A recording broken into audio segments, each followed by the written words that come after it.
What's up? It's your boy Kevin to turn on this motherfucking YouTube shit.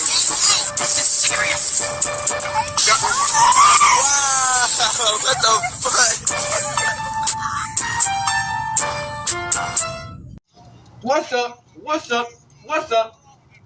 It's your boy Kevin on YouTube shit. Man, we are Lled, let the team turn.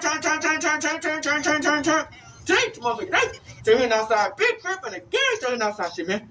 Free Palestine, free Congo, Russia deal day, and Texas stand the fuck up. Each day is a new day to be a better version of yourself. Never let somebody bring you down, arch my back. Never let somebody tell you who you are, but also put yourself in a position I'm alone. Let's stay humble. Let's get on revolution on the movement. Kick y'all first. Come to the Black Hebrew Israelite. As a real Jew, we out here. Alright? Boom! Today, the motherfucker today, straight hitting outside, big grip and again, straight hitting outside shit, man. Turn up. Go. Bro, y'all know how I feel about fast food jobs. I feel like fast food jobs are some of the best. They got the best cooking style. They are the best gourmet type of food that's out there. That is cheap. I feel like they better than these fancy ass restaurants. You know what I'm saying? Like these fast food places, like they'll fill you up. They cheap. You can get steak, lobster, shrimp for like, you know, cheap as hell. You go to these gourmet restaurants, nigga, you gotta spend an arm and a leg just to get like a fucking piece of a pie. So, but like I said, it's crazy working at these type of restaurant jobs. So we got the McDonald's killer. You know what I'm saying? Hood Hoopini, whatever her name is. The lady who killed the McDonald's manager over a beef. So a shocking turn had been made in her case, man. They said that she stabbed her boyfriend or some shit before this shit happened. And they trying to see if she's competent enough to go to trial. You know, it's a murder trial. And you know, if she's not competent enough, she can go to like a sane asylum. So we trying to see what's going to happen. Her bond is set at $25 million. She only 26 years old. She's not even rich. Where the fuck she gonna get the $25 million from unless you get like a rich nigga from like overseas or somebody who really fuck with her? But yeah, man. If her brother was NBA YoungBoy, he'd bun her ass out, head ass. But we have the video, man. This shit's crazy, man. And it's bad, low key. So let's get into it.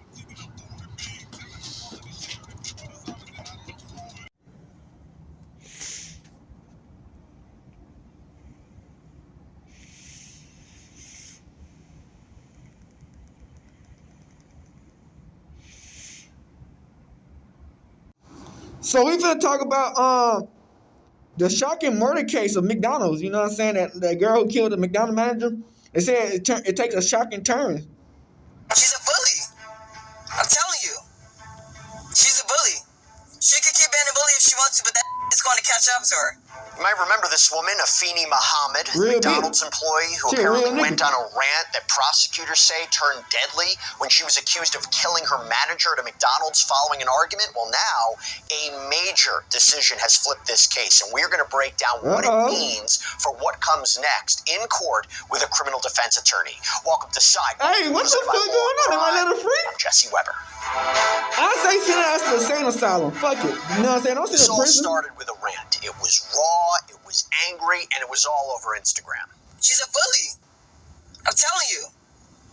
She's a bully. Somebody will have to do something about that. It's not funny. It's not fair. It isn't funny at all. She a real nigga. So, you know, she could keep being a bully if she wants to, but that's going to catch up to her. You did. So yeah, you might remember this woman, Real 27-year-old Afini Muhammad, who we have talked about here before on Sidebar. That was her, apparently venting online about her manager at a McDonald's in East Point, Michigan. And hours later, that same manager, Jennifer Harris, was dead. And now, after months of silence and questions about what would happen next in this case, there is finally a new development that we have to talk about, one that clears the way for what comes next in court. Now, we're going to get to that, but first we got to rewind. This is one of those stories that actually started on social media, and it spiraled into something that no one could have imagined. On July 10th, police say that Afeni Muhammad, an employee at the McDonald's on 9 Mile Road, got into some sort of argument with her manager, Jennifer Harris, after she said she was sent home early. Big bird goofy. According to investigators, Muhammad left, sat in her car for a while, and I then can't came stand back managers like night. that. So when we talk about Bitch, who stayed 20 years at a job and only be a when manager? officers arrived, The what fuck? did they find? Harris had been reportedly stabbed up to 15 Nigga, times. you need to be owning the A customer store. Who with the a fuck gun work had as a stepped manager in to stop at a Muhammad from McDonald's fleeing.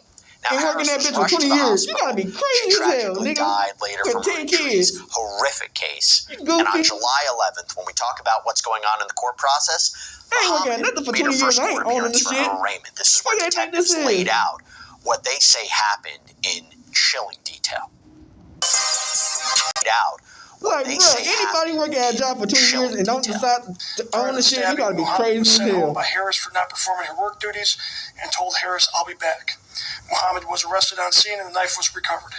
Muhammad admitted that she intended to kill Harris and stated that after she was sent home, she drove to a nearby park, decided to come back and stab Harris with a knife that she had inside of her vehicle. Stop fucking with niggas, To stab man. Harris, she entered the back entrance. You wanna with be a a mask bully. over her face. You wanna in an be attempt to conceal her power identity. hungry and control Attempted freak. to flee the scene after the stabbing. Big bozo. Was stopped by an armed customer.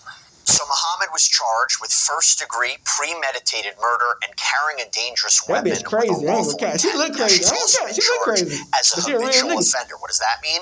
Well, it's a designation that stems seemingly from a prior stabbing conviction in Virginia. We're going to talk about that too. Her bond was also set at $25 million cash for surety, strict conditions if she were to be released. So that includes GPS monitoring. Who the fuck got $25 million, bitch, to release this bitch? Family and a Bill ban Gates? on returning to that particular McDonald's. fuck? Stephen Now, if you're a fan of Hawking, bitch? Sidebar, if you're a fan of what we do here at Long Crime, then you know that we cover a lot of cases. And you might be wondering, how are we able to share so many stand the Yeah, that legal might be process kind of of cool, what's that open happening? pro shit. You're asking that this matter be adjourned for discovery, number one, and number two, you want to refer to the Forensic Center for Competency and Culpability, is that correct? Yes, Your Honor. Counsel does request at this time that Mr. Muhammad be referred to the Forensic Center for looking at it. It's my understanding that Ms. Muhammad herself personally objects to the referral at this time.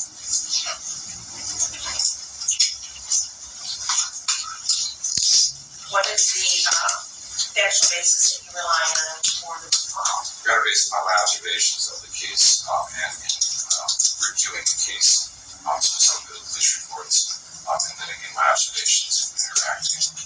But look how she looks. She like, please help me. We need to make sure that one, she is competent to stand trial, and that two, that there's not an issue in regards to responsibility. So this meant that the case would pause That's just while nice looking doctors nails. How she got nails done in determined prison? whether Bitch. Muhammad They must really have sold understood her on her the cover charges, sale. whether or not she could assist in her own defense. We actually spoke with forensic psychiatrist Dr. Daniel Bober about what evaluators look for in these situations, what it really means to be competent to stand trial. This is what he had to say.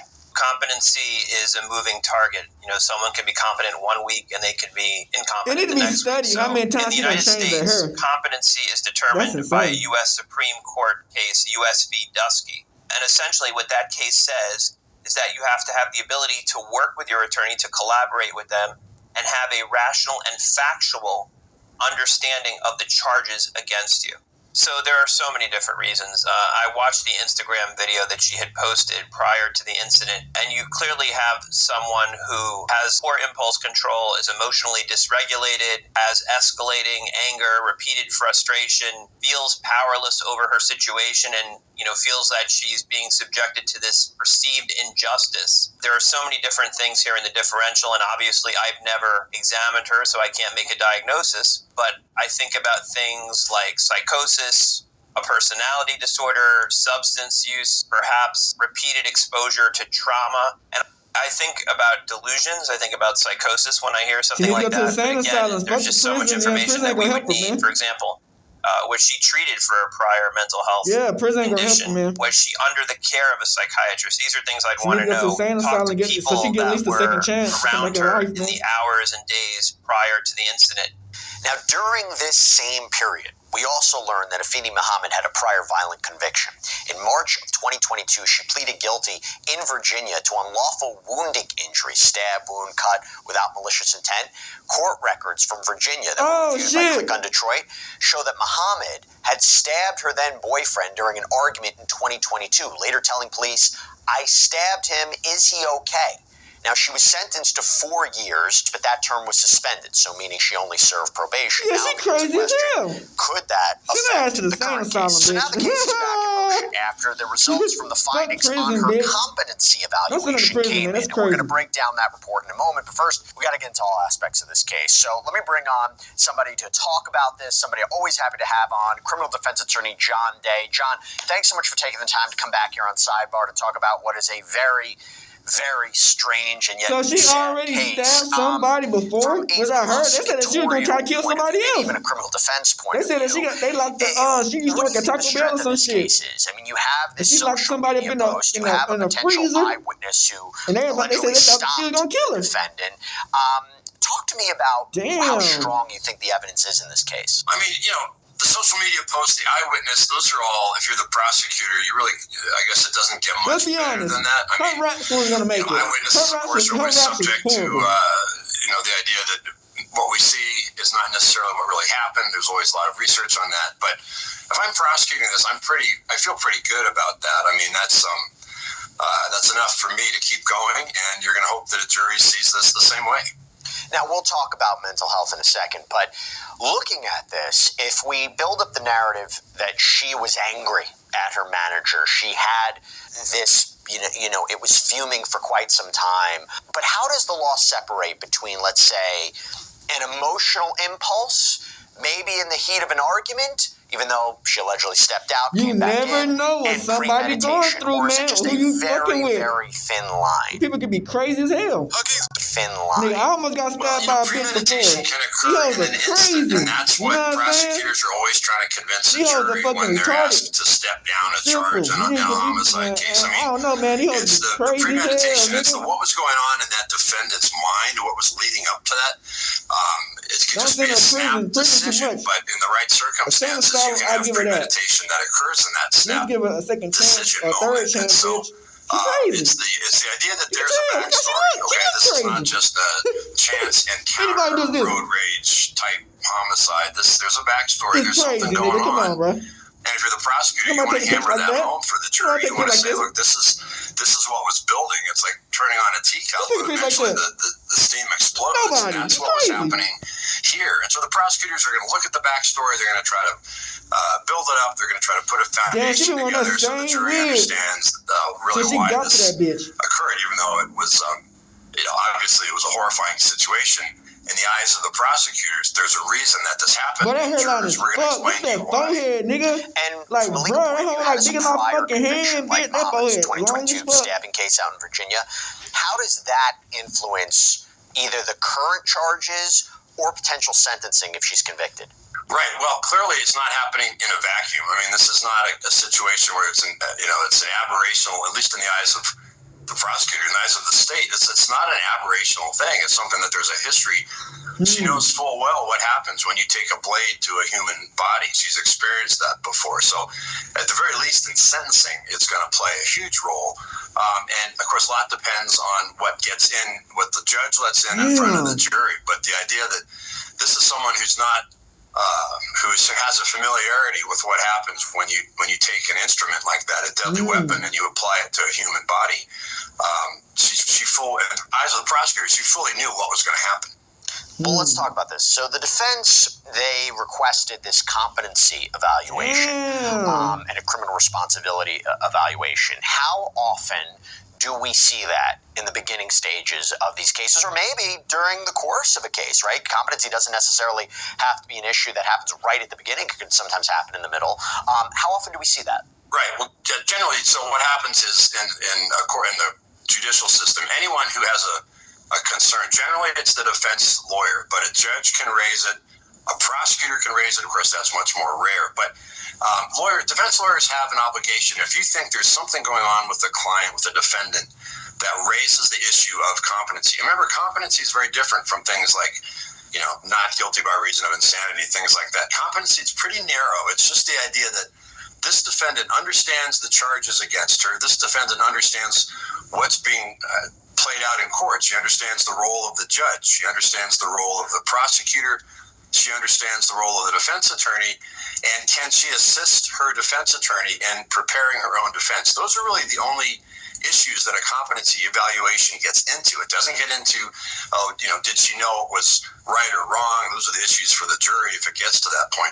So competency is simply limited to the current state she's in. Does she understand what's happening to her? Can she assist in her defense? Does she know who the players are? It's pretty limited. And states that have this process, sometimes you can be treated to competency if you're found incompetent. That's a whole other issue. You can be held in custody and made to undergo psychiatric treatment, and then if you're treated to competency, you can stand trial. In this case, didn't even get that far. An evaluator, a PhD, probably psychiatrist, psychologist, somebody who's an advanced practitioner, said she understands what's going on. She's competent. Let's talk about this. And by the way, in a competency, I mean, you really explained it quite well. It could delay a trial for quite some time if the defendant is not competent. But talking about the mental health of this defendant and what might have been going on, and yes, she's innocent until proven guilty, but just before the stabbing, okay, Muhammad had gone live on Instagram and posted this nearly 7-minute video, this rant that many now see as potential evidence and chilling in hindsight. I got sent home early yesterday. I got sent home early today by the same person. I'm telling you, she's a bully. This isn't funny. She needs to understand that just because she's a mother and got children doesn't mean that she can come in the store, disrespecting people, talking to them like everybody's beneath her. She has no respect. And it isn't funny at all. Like, seriously, man, I got to take care of. And she keeps sending me home early. It's not funny. She's playing games. And then all day, throughout the day, she keeps sending her little racial shit. And then throughout the day, she keeps on, putting negative energy in there, talking about people. I most definitely have managers see what she's talking about, but this girl is crazy. Have to stop. She's a bully. When crazy meet crazy, who's gonna win? Who's gonna out crazy the other crazy? She's a bully. She brings who's a lot gonna out of crazy the other energy crazy, in there. bitch? She always panic when there's a lot going on, and then she try to manipulate that and make it seem like we ain't doing something right, but we are working really hard and doing great. It's just the fact that she panicked, and I caught her a few times making a mistake, and she tried to hurry up and play it off. Nobody's perfect. It's McDonald's. It happens. You know what I mean? Sometimes, somebody might get confused. Nigga, I ain't going to prison on no McDonald's, though. But she needs to stop playing like she don't be making mistakes. I've been catching her. $25 million bond bitch You is could insane. even hear her say there that her manager's behavior would, quote, catch up to her. And hours later, that grim prediction came true. I mean, if you listen to the allegations. Wasn't no prediction. She knew it. John, I just want to highlight that point. It's not a prediction, and she did it. That's not a prediction. That's a promise. Make sure that doesn't come into evidence in a criminal case, because if you ask me, that could be a slam dunk for them, for prosecutors. A slam dunk for them is the way to put it. I mean, I racking my brain here to think about how you keep that out as a defense lawyer. I mean, it's evidence of premeditation, and not just premeditation in a few moments before a stabbing, but it's evidence of premeditation long before that. And actually, a couple of instances we've seen that, these assassination attempts on President Trump, where the alleged assassin says things on social media about what they want to do. Situations like that, we see that a lot, where somebody posts something on social media.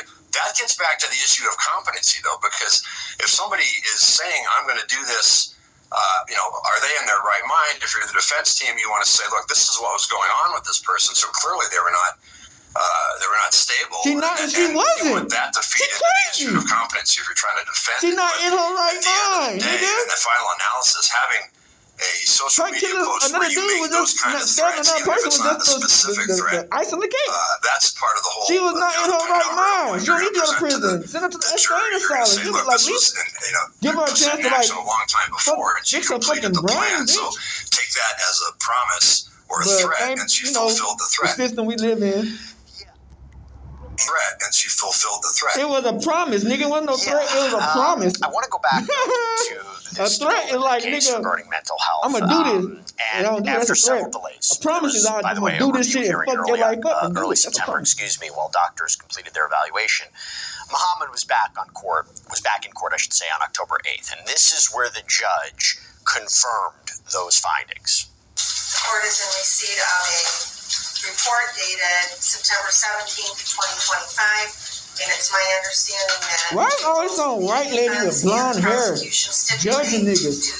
What the fuck? September 17th, 2025 report, which opines that Ms. Muhammad is competent to stand trial. Is that correct on behalf of the people? That's correct, Judge. On behalf of the defendant? Yes, Your Honor.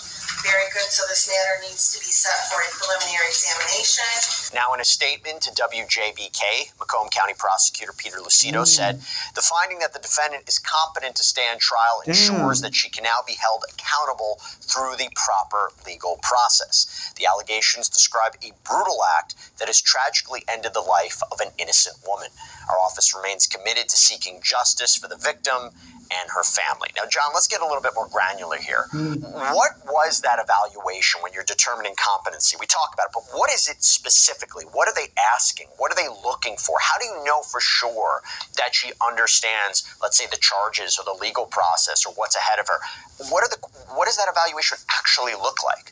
Right. Well, it can be not necessarily, an exhaustive, comprehensive mental health evaluation. It can be an evaluator sitting in a room with this defendant and sometimes with the lawyer present and asking very specific questions about, do you know, starting off with things like, do you know where you are? Do you know what day it is? Do you know who's president? Do you know your birthday? That don't mean Getting nothing. into things about, do you know why you're here? Do you know what the charges against you are? Can you explain to me what those charges are, what you think they are? Not what happened. They don't get into any detail about the actual incident. And that's very important because the evaluator is not getting any information from the defendant about the actual alleged crime. They're just saying, look, what do you understand about your circumstances? What do you understand about your lawyer's role? Who is your lawyer? What is their job? Who is the prosecutor? What is the prosecutor's job? And who is the judge? And which person is the judge? Is that the person up on the bench wearing a black robe? What does the judge do? And it gets into those specific areas, never touching on the actual allegation, never touching on anything surrounding that. But it's just very simple about, do you understand why you're here today? And don't talk to me about what happened, but I need to know if you can understand the context of why you're here and what could happen to you, what could happen to you if you go to trial, what does a trial look like? Who are the players? So it's somewhat limited, but in the eyes of the evaluator, they want to determine, does this person even grasp where they are, what's going on?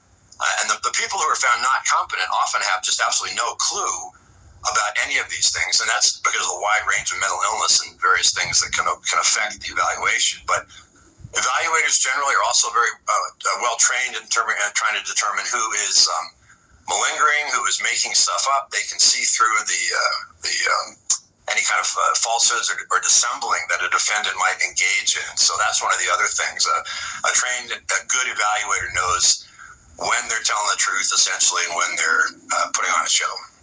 And to be clear, this may not be the end of the conversation regarding competency. There are cases where somebody could be found competent. Something happens during the course of the case, the criminal process, even maybe before trial, where there's a question of competency once again, right? I mean, what could happen?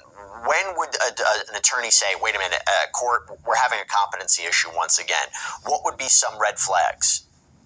Right, and that can happen. I mean, again, if you're a defense lawyer, you have an obligation. Every state in the nation has a code of conduct for lawyers that say if you have an obligation to represent your client, and if you have a belief, a good faith belief, it can't be something you're trying to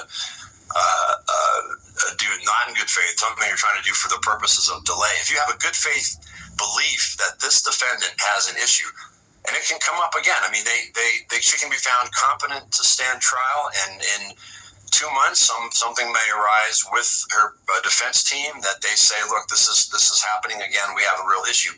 And what the competency does is it stops the clock. Okay, so as soon as it's raised, generally a judge will consider. Y'all let me know down below. Do y'all think that she should get that's like another filter? A judge can say, no, I'm not going to agree to another evaluation. But y'all think she should get the judge will stop the clock. The evaluation will take place. Like, it can to be honest, a month, 2 months, let 3 me know months. y'all But opinion. once the I thought evaluation is in, then the judge will say, okay, we're going to have a hearing. You know what I'm We're going to saying? go through all this.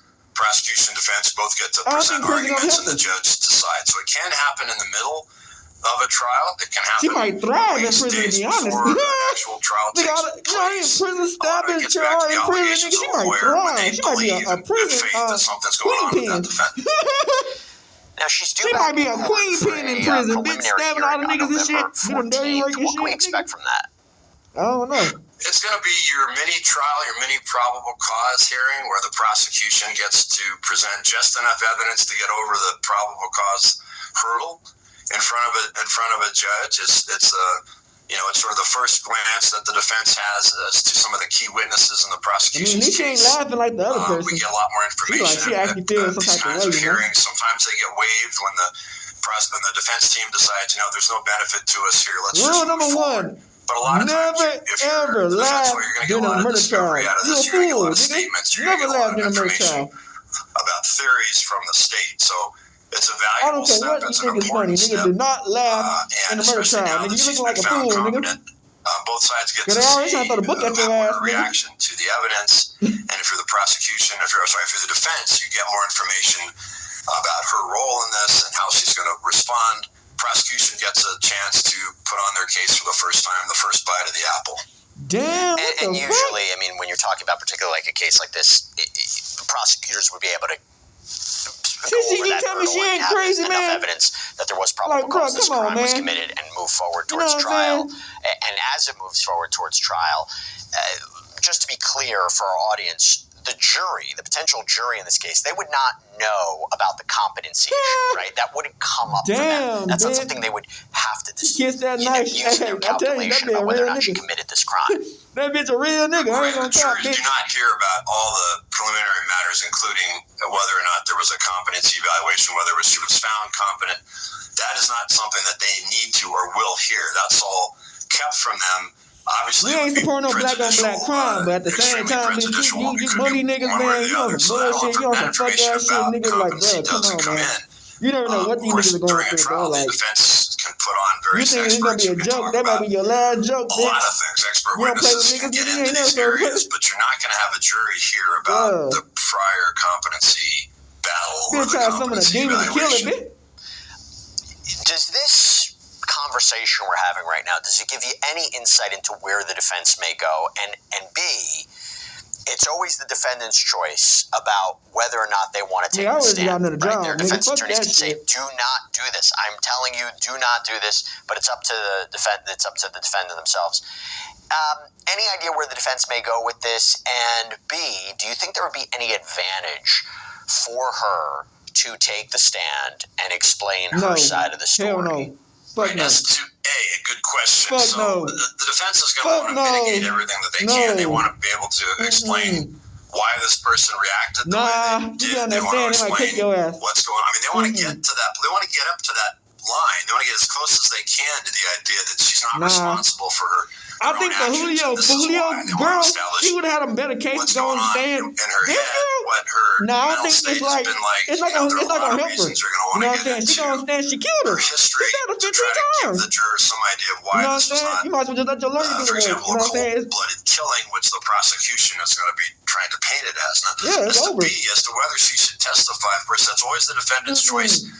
It's such a rare case that it's going to benefit a defendant to explain, sit there on the witness stand, look at the jurors and say, this is why I stabbed this person with a knife. I mean, that really cuts into the defense's, it undercuts the defense's claims of, look at this poor person's history, look at their mental state. When she's able to get up there and articulate things, it really minimizes any chance the defense has. Julio girl, she would have had a way better chance because she didn't kill him. She set him up. She could be like, well, you know, we can whoop this and we can whoop that. This girl, she she's killed not that gonna bitch, take like, this. stabbed a bitch 15 we'll times. see, and I'll tell you, it will be difficult for bro. her, particularly when you have these prior statements that she allegedly made on social media and having to be questioned about that and talk about that. Could be that's the worst thing to John do. Day, thank you so much for taking the time. It was really That's great the seeing worst you. thing to do is get on stand. Thanks. You in her And that is all position. we Do have for not you right now here on get on the Sidebar, stand, everybody. Thank bitch. you so They much for gonna joining cook us. your And as ass. They always, make your please ass the death subscribe on penalty. YouTube, Apple Be honest. Podcasts, Spotify, wherever you get your podcasts. You can follow me on X or Instagram. I'm Jesse Weber. I'll speak to you next time. But yeah, like I was saying, bro, hell no, you don't go on stand because like she don't have she can't use self-defense and she can't use pleading insane because like they already said she competent. She get on stand, nigga, they might give her ass the death penalty, nigga. You know what I'm saying? I'm just sitting at this park right now. So I don't have to listen to you doing this, and you're interrupting my music call on my phone. Please leave me alone. You told me you never ignore me. Stop fucking with me! She crazy, bro. Please leave me alone! I don't want anything from you! I don't want anything! Oh, she talking to some nigga. Some nigga trying to fuck on her. But she crazy. She's not competent enough to do it. Bruh.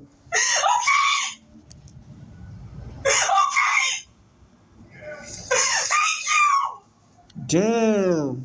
With an update to a breaking story we have been Oh, following shit, the they last have few the hours video? out of East Point, where They have the police say video? an employee stabbing her own manager. Wait, they have the video of her This all getting happening stabbed? inside a McDonald's on 9. When it comes to suspicious odors, Was this that all the happening video? inside a McDonald's on 9 Mile. We never saw the. Whoa! We never seen the video. Damn! I never seen the video.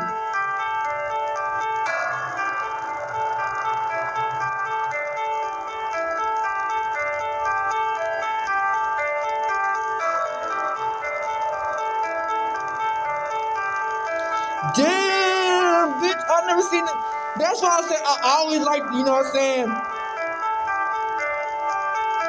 I like to watch, like, go and watch the video. Because you never know what the fuck you might find, nigga. Was that the video of the bitch stabbing the McDonald's worker? But her daughter ugly as hell. I ain't gonna cap. Then one day she coming in there talking about some, yeah, I broke my door in half and I had to pull my gun out on my kids since it's an ad.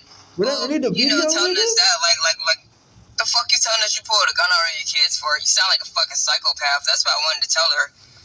She was talking about some she blacked out. I'm like, yeah, you must have had blacked out if you pulled the gun out on your kids. Like, you know, like, I'm like, what the fuck you telling me this for? Like she thinks she's like trying to make it seem like that she big dog or some shit. Give a fuck about you telling me about you pulling the gun out on a kid. Crazy versus crazy, nigga. Like, that shit doesn't scare me. Crazy. You know what I mean? That shit doesn't scare me. If she thought she was trying to intimidate me, that shit didn't intimidate me at all. I don't give a fuck about her telling me about what the fuck she did. Maybe that's why they always fight her, to defend themselves. They probably felt like their life was threatened. Man, they the fuck out of here with that shit. To say, like, I got sent home early yesterday. I don't feel like she. I got sent home early today by the same person. I'm telling you, she's a bully. This shit isn't funny. Cause if you crashing out of She needs to McDonald's, it's understand crazy. that just because she's a mother and got children doesn't mean that she can come in the store, disrespecting people, talking to them like everybody's beneath her. She has no respect. You right though. And it isn't funny at all. You're right though. Like, seriously, man, I got shit I gotta take care of. We know. And she keeps sending me home early. It's not funny. Real nigga issues, She's right? playing games. Yep. And then all day, throughout the day, she keeps saying her little racial shit. And then throughout the day, she keeps on, like, putting negative energy in there, talking about people, gossiping about people. It's not funny, man. You know what I'm saying? That shit gonna have to stop. Man. She's a bully. She is a bully. I'm telling you. Yeah, we believe She's you. a bully. I believe you. She brings a lot of negative energy in there. She always panic when it's a lot going on, and then she try to manipulate that and make it seem like we ain't doing something right, but we are working really hard and doing great. Yeah. It's just the fact that she panicked, and I caught her a few times making a mistake, and she tried to hurry up and play it off. Nobody's perfect. It's fucking McDonald's. It happens. You're You right. know what I mean? Like, gets busy, yeah. But she needs to stop playing like she don't be making mistakes. I be catching her. So all the animosity and shit that she keep putting in the air and stuff, then trying to tell me I'm always snapping on people. No, that's false. No, I don't snap on people. I don't go in there doing that. I tell her, no, I make peace. That's what I'm doing. I've been creating peace. So with all that negative energy that she's bringing in there and trying to manipulate it, if you actually try to have a career at McDonald's, they're not gonna do nothing for you. You know, her personal life. You gotta have 10 kids to become a manager at McDonald's. And then playing games saying she want to take her belt off and beat somebody. At these hood ghetto ass places, kids in there. No, we ain't your you gotta kids. have 10 kids, nigga. Respect us. Stop talking to us like that. Look, that's a fact. That shit is crazy. That's a fact. I'm telling you. She's a grown ass woman. But to get sent home 2 days in a row, man, and I came in on my off day to make up my time, and she still sends me home early, it's not funny. Yeah. Somebody will have to do something about that. It's not funny. Yeah. It's not fair. It isn't funny at all. I feel it. So, you know, she could keep being a bully if she wants to, but that shit is going to catch up to her. She right. Because it ain't funny at all. It ain't. It's just before 8 a.m. on July 10th, 2025, in East Point, Michigan, a quiet suburb just outside Detroit. The McDonald's on 9. Mile Road hums with the usual morning rush. Families grabbing breakfast, workers sipping coffee, the drive-through line snaking around the building. The air smells of frying hash browns and fresh coffee. Inside, employees bustle behind the counter, their voices blending with the sizzle of the grill. It's an ordinary day in an ordinary place. But in a matter of minutes, this fast food haven transformed into a scene of unimaginable horror. At all. Jennifer Harris, a 39-year-old single mother of 6, is the shift manager. She looked nasty. Known as Jamma to her family and co-workers. She's a pillar of strength, a woman who's worked at this McDonald's for 15 years, pouring her heart into providing for her children. She's firm but kind, the kind of manager who knows every customer's order by heart. But today, a simmering workplace dispute is about to erupt into something deadly. A 26-year-old employee, Afeni Mohammed, sent home early after a heated argument, will return with a kitchen knife and a mask. What happens next will leave a community shattered, a family broken, and a nation questioning how a verbal disagreement could end in such brutal violence. She started stabbing her, and I ran for help. A witness later told Fox 2 Detroit, their voice trembling. She stabbed her everywhere. As police sirens wail and a heroic customer fires a warning shot to stop the chaos, one question burns. What drove Afeni Mohammed to commit such a heinous act? Bullying. Was it rage, revenge, or something deeper? This is Dark Truth Files, and today we unravel the tragic story of Jennifer Harris's murder. A case that exposes the fragility of workplace tensions and the devastating consequences of unchecked anger. Buckle in, because the story will grip you, haunt you, and leave you questioning the world around us. Let's dive into the life of a woman whose light was extinguished too soon. The East Point McDonald's stabbing isn't just a crime story. It's a stark reminder of the human cost of workplace conflict and the ripple effects of violence on families and communities. In a world where fast food restaurants are often seen as safe, familiar spaces, this case challenges our sense of security. It's a story of a mother's love, the suspects unraveling in a community grappling with grief. As we piece together the timeline, motives, and aftermath, we'll explore not just what happened, but why, and what it means for all of us. Stay with us as we honor Jennifer Harris and seek the dark truth behind her tragic death. Jennifer Harris, affectionately called Jamma by those who love her, was more than a McDonald's manager. She was a 39-year-old single mother of 6, a woman whose life revolved around her children. Antonia, her eldest, and 5 others who looked to her as their rock. Born and raised in Mount Clemens, Michigan, Jennifer was a product of the working class grit that defines much of the Detroit metro area. Her family described her as a woman who woke up every day with one mission: to provide for her kids. My mama died trying to take care of us. Her daughter Antonia Griffin told reporters, her voice breaking with grief. Everybody that she loved, her kids, showed them pictures of us. We would come up here.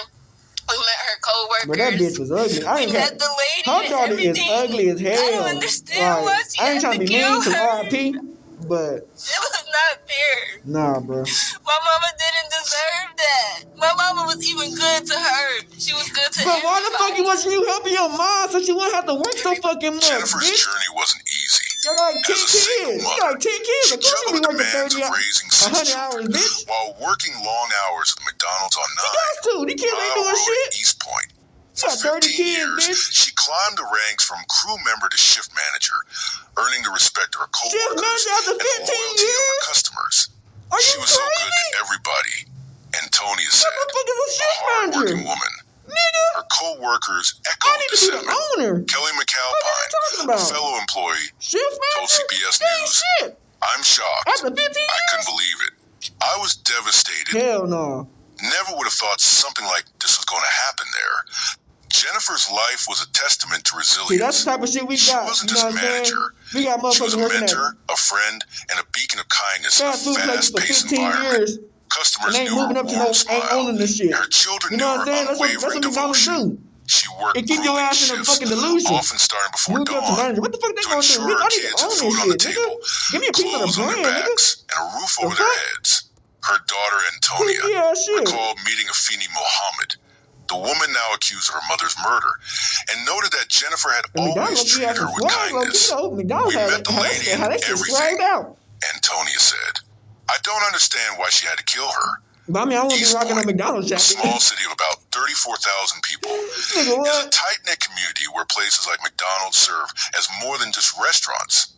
They're gathering spots Yeah, it where is. locals catch up The over craziness. coffee and kids grab Happy Meals after school. And they bad as Jennifer hell. was a familiar face at the 9 Mile Road location, a constant presence who knew the regulars by name.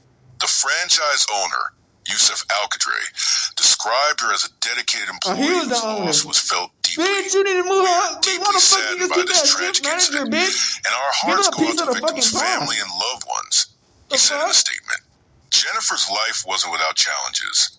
Raising 6 children alone it's in a crazy. working-class suburb came with financial strain and emotional weight.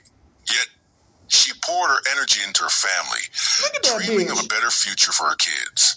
Her children describe You her as their going black as hero, hell, a nigga. woman who sacrificed everything for them.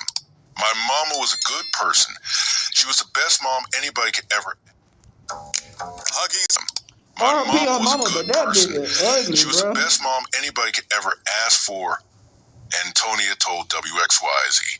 "She woke up every day to work for us. Bitch, why the What fuck you makes didn't wake up Jennifer's every day to story work so for y'all, heartbreaking nigga? is her How old was she, humanity. like 18? She wasn't just a victim.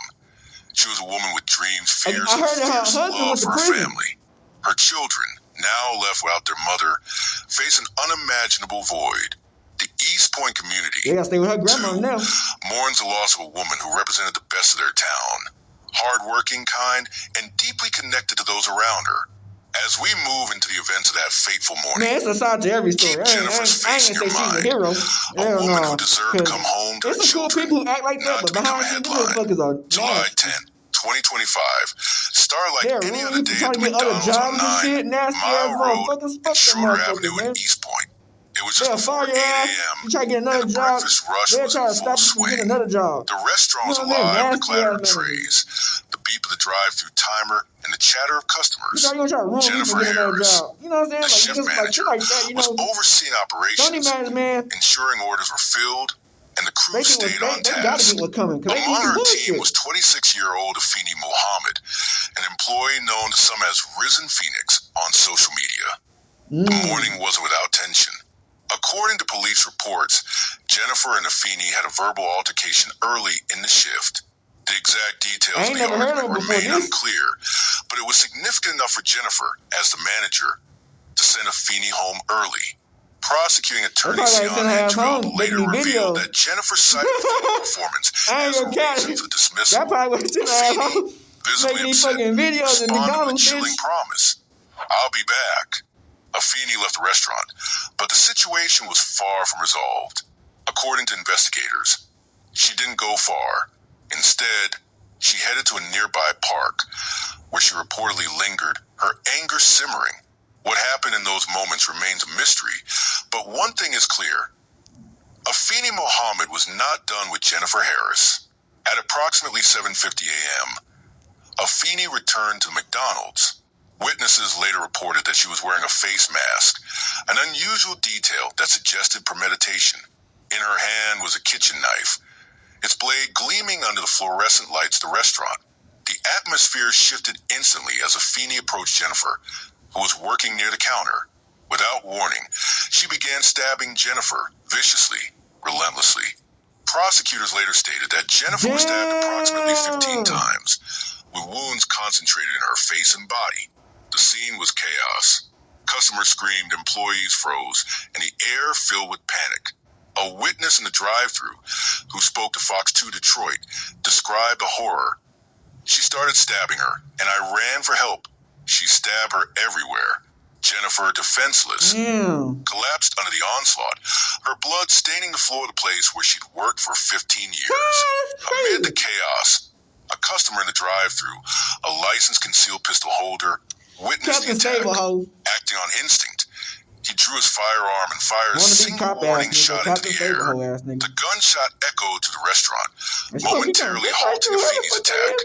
As she attempted to flee, the customer detained her at gunpoint, holding her until East Point police arrived. No one was struck by the bullet, but the intervention was pivotal in stopping the assault and preventing Afeni from escaping. Police arrived at 8:02 a.m., responding to reports of a stabbing and gunfire. They found Jennifer suffering from multiple stab wounds, barely clinging to life. Officers arrested Afeni Muhammad at the scene, and paramedics rushed Jennifer to a local hospital. Tragically, she succumbed to her injuries shortly after. The Mcdonald's, once a bustling hub, was now a crime scene, cordoned off with yellow tape as stunned employees and customers waited in the parking lot. By 8:30 a.m., the East Point Police Department had secured the scene and begun their investigation. Lieutenant Alex Holish, speaking to the Macomb Daily, expressed disbelief at the escalation. "For a verbal dispute to turn into this is ridiculous. People have to learn how to resolve their disputes." The community was reeling, and news of the tragedy spread quickly, leaving East Point in shock. Jennifer Harris, a beloved manager and mother, was gone, and a young woman now faced charges that could put her behind bars for life. Afeni Muhammad, 26, was an East Point resident and McDonald's employee who worked under Jennifer Harris's supervision. Known online as Risen Phoenix, Afeni was active on social media, particularly Instagram, where she posted about her life and frustrations. In the days leading up to the stabbing, she shared videos that now seem chillingly prophetic. In one post, she ranted about being sent home early from work, alleging mistreatment and bullying by her manager. "Not again," she captioned the video, followed by laughter, a detail that sent shivers through those who saw it after crime. Afeni's social media presence painted a picture of a young woman grappling with personal struggles. She claimed Jennifer had disrespected her, even alleging that Jennifer had once pulled a firearm near her children.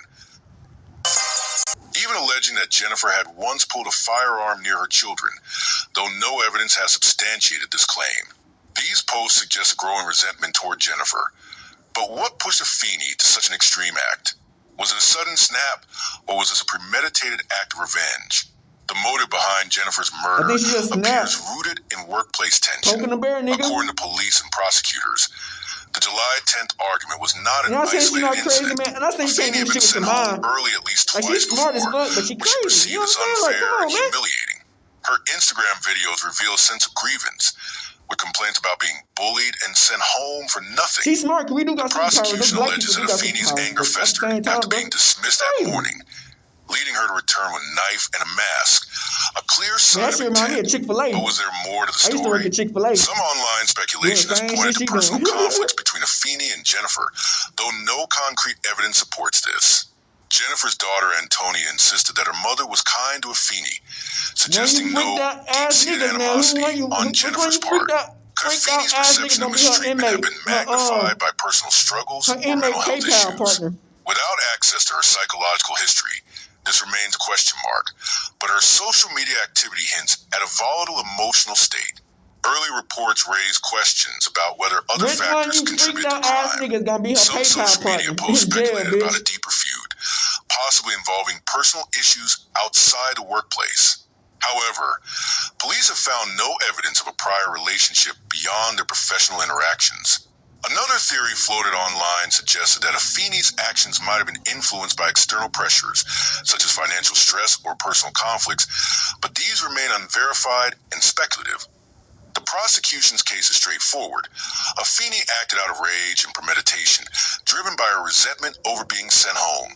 Her decision to wear a mask and bring a knife strongly supports this narrative. Yet, the defense, represented by an attorney from a Michigan Indigent Defense Commission, may argue that Afeni's actions were a result of emotional distress or provocation, though no official defense statement has been released as of July 11th, 2025. Afeni's social media posts offer a glimpse into her mindset. Crazy. Her risen phoenix persona suggests a desire for empowerment or rebirth. I told y'all niggas when you freak that ass niggas, man. Or anger. The fact that she filmed herself ranting about her job just days before the attack indicates the preoccupation with perceived slights. Psychologically, this could point to a pattern of rumination, where small grievances snowball into overwhelming rage. Her chilling promise, "I'll be back," suggests a moment of clarity. Which one you freak that ass niggas gonna be her PayPal partner? Bitch, don't hit One of the most shocking revelations in this case came from Afeni Muhammad's Instagram account. Just days before the stabbing, she posted videos venting about her job, specifically her frustration with being sent home early. In one video, she laughed as she captioned it, "Not again," a haunting foreshadowing of the violence to come. These posts, discovered after the crime, sent shockwaves through the online community, with users calling them chilling and amplifying their reach. The videos have become a key piece of evidence, offering insight into Afeni's mindset and potentially strengthening the prosecution's case for premeditation. On July 11th, 2025, Afeni Muhammad was arraigned in the 38th District Court in East Point via video conference from the Macomb County Jail. And how about those shapes? Am I right? District Court in East Point via video conference from the Macomb County Jail. She faces charges of first-degree murder, carrying a dangerous weapon with unlawful intent, and being a habitual offender second notice. Her bond was set at an astronomical $25 million, reflecting the severity of the crime and the court's view of her as a flight risk. A probable cause conference is scheduled for July 23rd, and a preliminary exam is set for July 30th. The prosecution, led by Sion Andrell, presented a damning narrative. Afeni left McDonald's after her argument with Jennifer, went to a nearby park, and returned with a knife and a mask, stabbing Jennifer 15 times. This account painted a picture of calculated intent, undermining any defense claims of spontaneous act. Somebody might need to break her ass out of jail, while yet to make a formal statement, may explore Afeni's emotional state or workplace dynamics to argue for a lesser charge, but the evidence of premeditation, it's always the crazy ones that got some good punani. Poses a significant hurdle. The East Point community and beyond have been rocked by Jennifer's murder. Social media, particularly X, exploded with reactions from grief to outrage. Posts highlighted the customer's heroic intervention. Focus on Afeni's social media rants. Local media outlets, including WXYZ, Fox 2 Detroit, and the Macomb Daily, provided detailed coverage, emphasizing Jennifer's role as a devoted mother and the senselessness of the violence. The case has also sparked broader conversations about workplace safety and conflict resolution. Lieutenant Alex Holmes commented to the Macomb Daily, "People have to learn how to resolve their disputes," resonated with many, highlighting societal need for better de-escalation strategies. Some social media users expressed sympathy for Afeni's claims of bullying, but the overwhelming sentiment condemned her actions, with many calling for justice for Jennifer. See, why the fuck was her daughter going so fucking black? Her mama guns are kind of, you know what I'm saying? Including witness statements and potential surveillance footage from the McDonald's. They've urged anyone with information to contact the Detective Bureau at 586-445-9415. Forensics teams are analyzing the knife and other evidence from the scene, which could provide further insight into the attack's brutality. The investigation is also exploring Afeni's social media activity for additional clues about her motive and state of mind. As of July 12, 2025, Afeni Muhammad remains in custody at the Macomb County Jail, awaiting her probable cause conference on July 23rd. The first-degree murder charge carries a potential life sentence without parole, and the $25 million bond ensures she will remain behind bars until her trial. The East Point McDonald's, owned by Yusuf Alcadre, has been temporarily closed. Its parking lot a somber reminder of the tragedy. The community continues to mourn, with vigils and tributes honoring Jennifer Harris's memory. The legal process is just beginning, but the evidence against Afeni appears strong. Her social media posts, the mask, and her chilling words, "I'll be back," paint a picture of intent that will be difficult to refute. However, the defense may argue that workplace pressures or emotional distress contributed to her actions, potentially seeking a plea for a lesser charge. The coming weeks will be critical as prosecutors build their case and the community watches closely. Jennifer Jama Harris was more than a headline. She was a mother who woke up every day to provide for her 6 children, a manager who poured 15 years into her job, and a woman whose kindness touched countless lives. Her daughter Antonia's words echo in our hearts. My mom was the best mom anybody could ever ask for. Jennifer's legacy lives on in her children, who now face a future without her, and the East Point community, where her loss has left a void that cannot be filled. We honor Jennifer by remembering her strength, her love, and her dedication. Her story reminds us of the fragility of life and the importance of compassion in our daily interactions. As her family grieves, they deserve justice, closure, and the support of a community that will never forget Jama's light. The East Point McDonald's tragedy raises profound questions about workplace dynamics, mental health, and the escalation of conflict. How can we prevent such senseless acts of violence? Stop bullying niggas. What role do employers play in addressing employee grievances before they spiral out of control? Stop being a hating ass bitch. What can we do to support families like you got 30 Jennifer's kids, don't mean you who can are treat left other to pick niggas up the any type of pieces? way? We invite And you then to share your thoughts in the you comments crazy as below. hell. Quit, Have you bitch. ever witnessed Get or another job, experienced nigga. workplace conflict It's that not worth killing a escalated bitch over dangerously? McDonald's. What do you think could have been done Fuck to prevent McDonald's. this They only tragedy? pay what, $12, $15? Your Bitch, voice you go get matters, another and job at together motherfucking Home Depot. we can keep Jennifer's memory alive while seeking answers to these critical questions. Subscribe to Dark Truth File for more stories that uncover the truth behind the headlines. And let's continue to demand justice for Jennifer Harris. Until next time, stay curious, stay compassionate, and stay safe. Well, time to look at the video, head ass.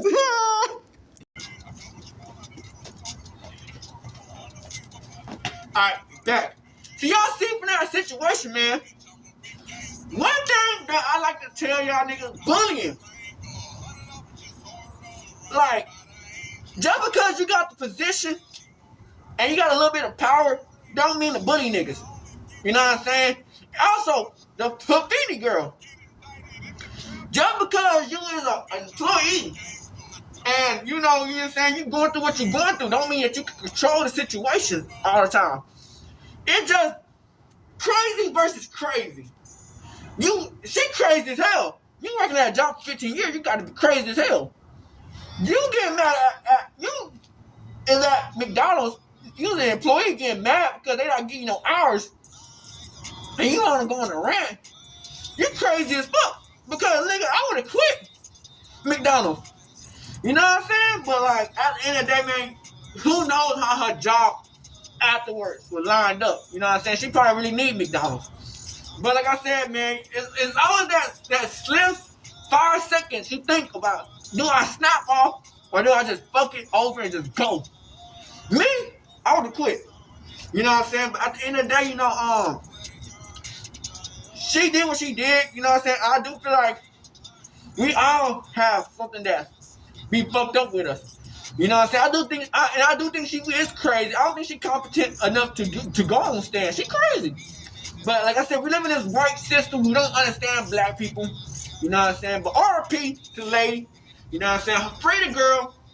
And we had the bitch hood, Northside, big crip, and the gang stay Northside shit, man. Crazy shit. Hey, Dad, you know dog, when we link up, dog, this shit be legendary. Even though this is instrumental, you the engineer on it, so Kodak everywhere.